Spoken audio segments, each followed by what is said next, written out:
Hello my friends, welcome back to my channel. If you're new to my videos, hello there. My name is Carolis Luna and I'm a digital artist and graphic designer.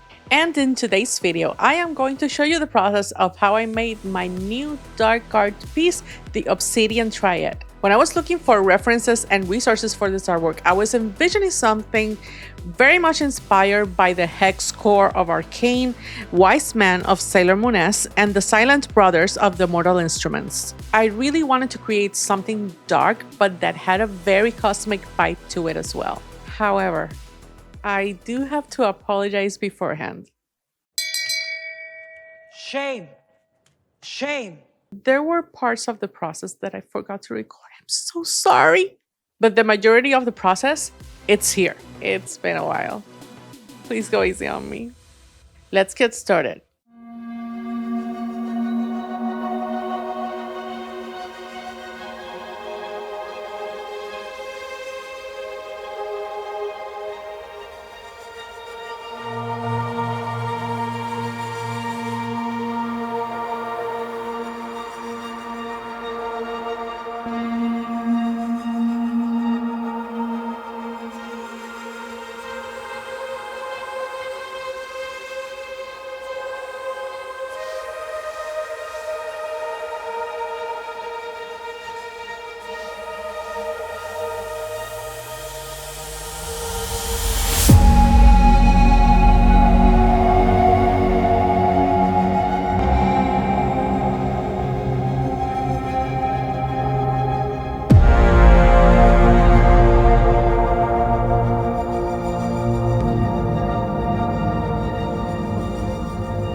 Hey friends, welcome back. I hope that you guys liked the final result and that you had a lot of fun watching the process. This is the first personal artwork that I've made since February, and I'm just really happy to be making art again and to be healthy enough to come back.